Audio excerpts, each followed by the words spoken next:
And welcome back to Flexible Games, where we are playing Factorio in our Back to Basics playthrough. Well, I need to get some engines going. I, put a bunch of turrets in this area. Went up here, put a bunch of turrets up in here just to protect this. It's kind of quiet right now, so it's not really producing any pollution. All of our pollution is coming from our smelting area down here.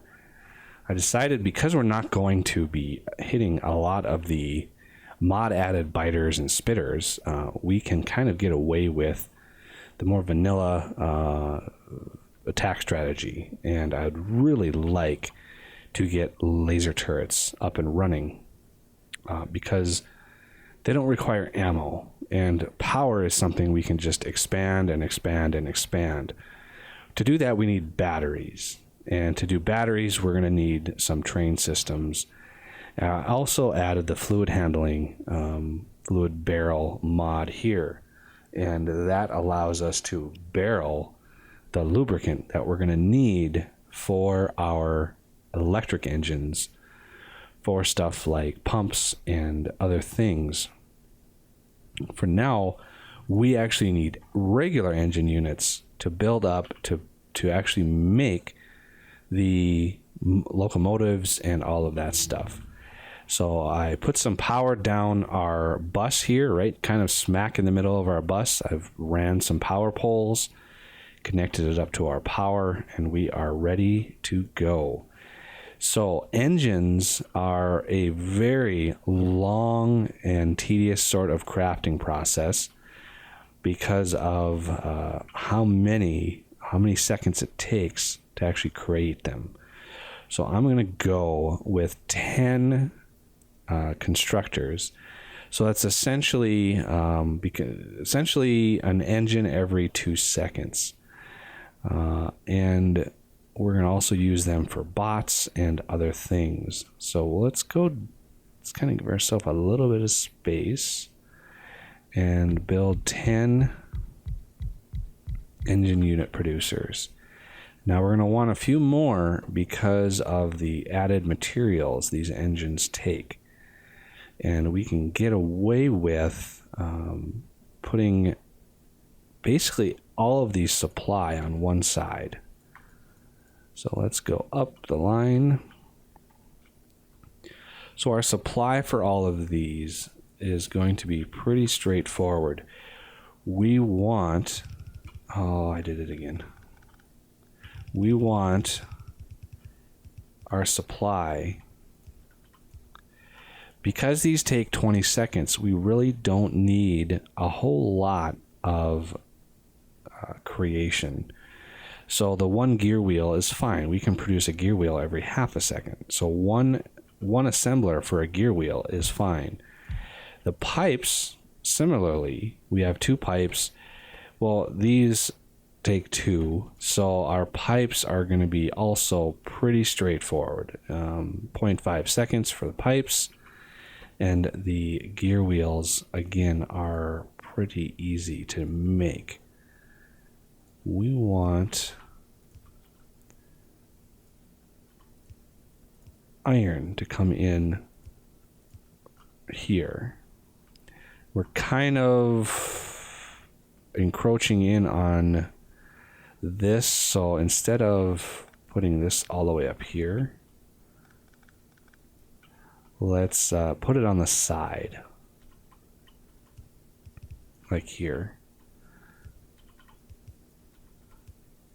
Something like that will help keep us away from our bus, because we want to keep this space available for the bus.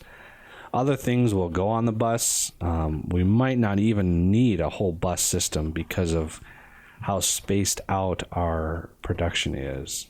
So we will see if that's going to be required. And this will be iron. Pretty straightforward. We can bring iron in using underground belts. And all the way up here, we'll take it down. One more. Like that. And this can go down, and we need a splitter. Like so. So that takes care of 2 of the 3 ingredients. We just need steel now. And we can bring steel right on the edge here because, again, it doesn't use all that much. Our throughput is fine for what we need it for. We will need a whole bunch more belt, though. So let's grab some iron here. And let's see, we're going to need an underground or 2 for steel. And this is just fine for steel. Oh, we want it way over here though. This looks good. Go under the circuits that we have. And this will then go under there and all the way down here.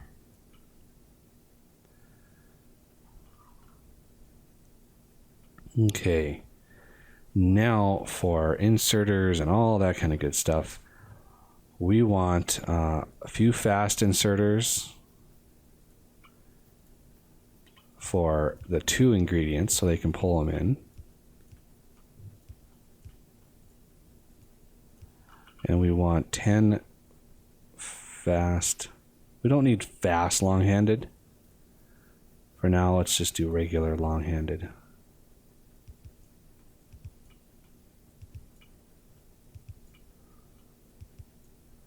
It's like that. That is our setup. For power, we're going to need something there. And a big pole to bring it all in. And let's connect our steel up, since it's already here. All right. We're going to want power all the way down the line here.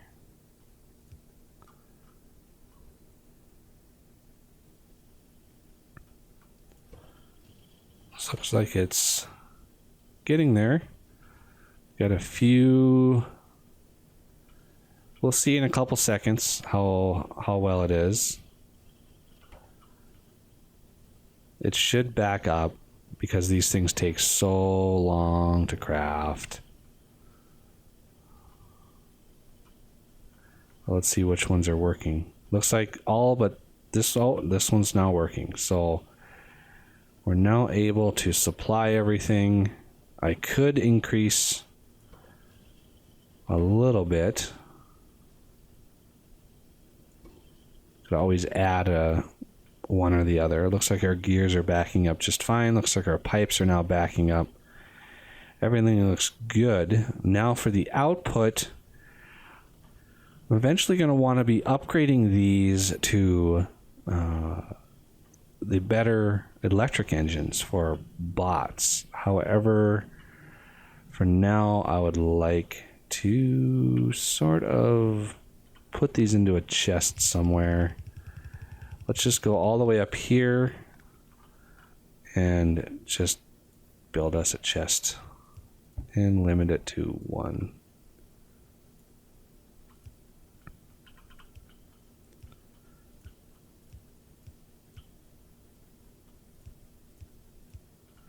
One more inserter will do it. And the rest is about power.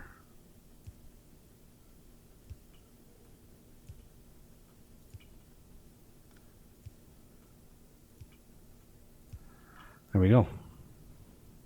They don't build fast enough to need a faster belt, just because it's just a crazy amount. And let's put some lights in down here.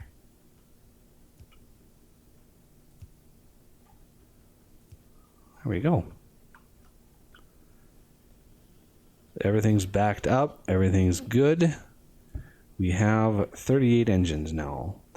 So when I want to do electric engines, I can just loop this around, come down, and put electric engines because they take the same amount of time to make. Okay, engines are done. Now we have to start thinking about what we want to do with batteries. Batteries, I can actually transfer the sulfur. So I can make sulfur up in my oil area and maybe add, I don't know, maybe add a section or something. I can, for my plastic loading, I can use the other side of the track to unload or to load sulfur. So I'm not too concerned with that. Batteries, I do need, so I'm going to be moving the sulfur to wherever we're going to make the sulfuric acid, which will then be made to use batteries. So the sulfuric acid itself uses, I think it uses iron plate. Yep. So I would like to kind of set them up somewhere to produce sulfuric acid, which will then be used to produce batteries. I do have the barrelizing stuff done, so I could barrel up sulfuric acid if I wanted to. Kind of biting off a lot of stuff at once that I need to do in order to get us all in the game. So we have iron over here. That's not very much. I put a radar up here so I can see and it can start scanning and finding the enemy bases around.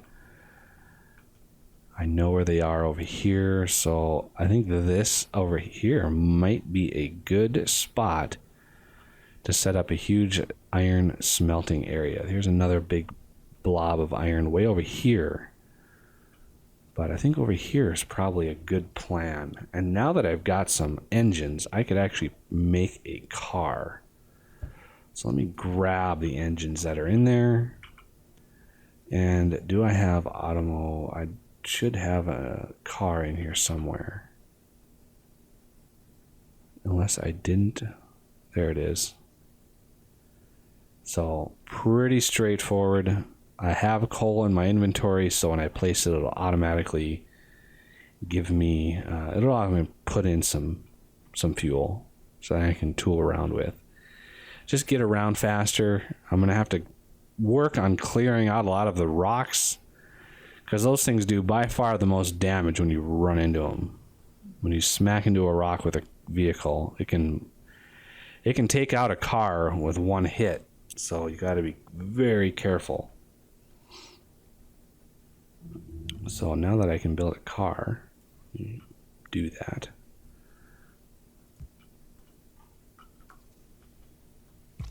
Oh, and I immediately hit a tree. Not many trees in this wilderness here. So this is a good amount of iron in here. And it would be nice to set up shop here. So let's look at expanding our train a little bit. So let's try to weave in and out of all these rocks. Come down here. Grab our... And let's see, I'm going to get up here.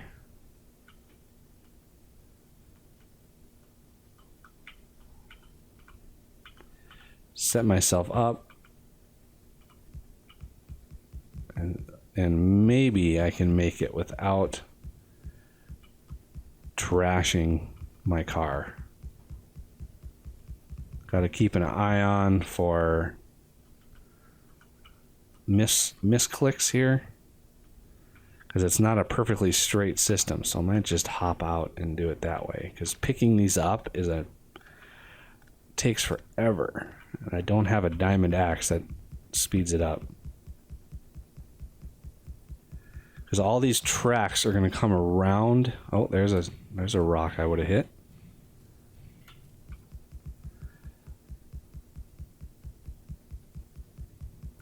So I'm thinking the train itself, you have the main tracks. This will be behind my power, will be the main north-south branch, so to speak, coming around, and it'll be a little bit here. There'll be branches coming off here, and to gather materials, there'll be branches coming out in various places. So with that,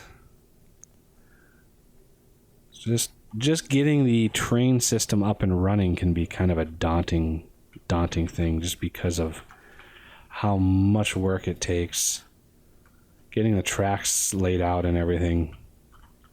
Remember, this is a 2-track system, so there'll be another set. There'll be a lot of track that I'm going to be using. Now that I've got a car, it'll be a lot better for zipping around here. Uh-oh.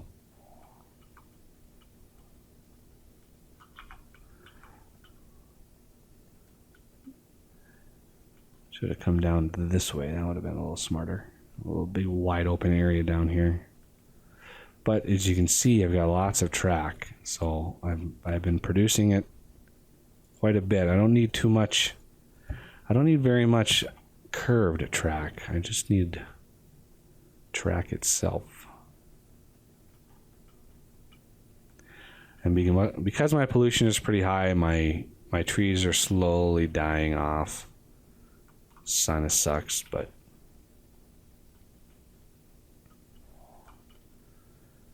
zip back up here. Whoa, driving at night is a little bit more dangerous. Okay, so let's zoom around here. See if I can't place quite a bit of this. And I immediately hit a rock. So apparently not.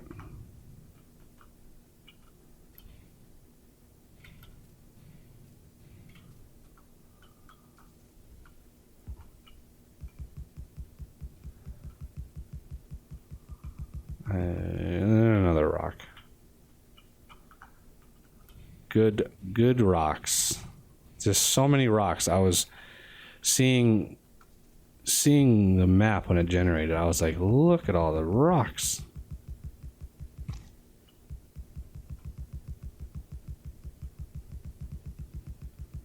Well, let's just keep it going here now that I'm on a nice straight line up to about there.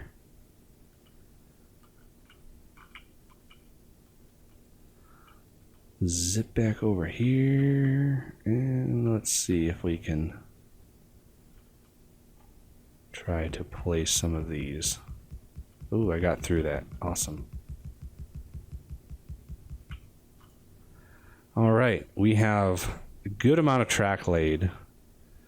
We need to now branch off up into here. And let's see, where would the best way to do that? If I have, because I'm going to need a bunch of iron as well, and I'd like to smelt on site and be able to move the iron plates to different places. So I think I'll have a few smelters coming off this way, and then I'll be able to put just enough iron plates to make sulfuric acid. But then I'm going to need copper. I'm going to need a whole bunch of stuff up here. And again, I would like to keep it horizontal. So let's zip back up here. So if I have miners and smelters maybe branching this direction and this direction, I could keep horizontal and maybe have the train right here.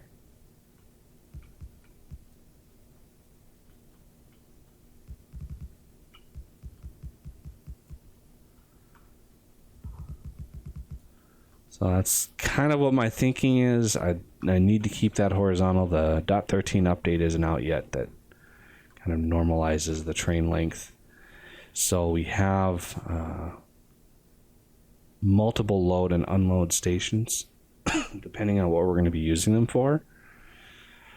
So let's put the main north-south track, a big nice blotch of stone right there.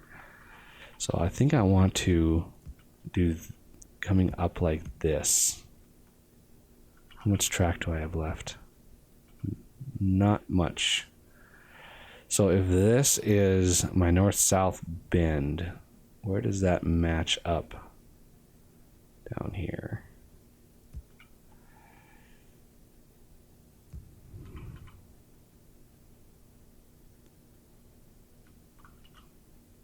Okay, so now I need to figure out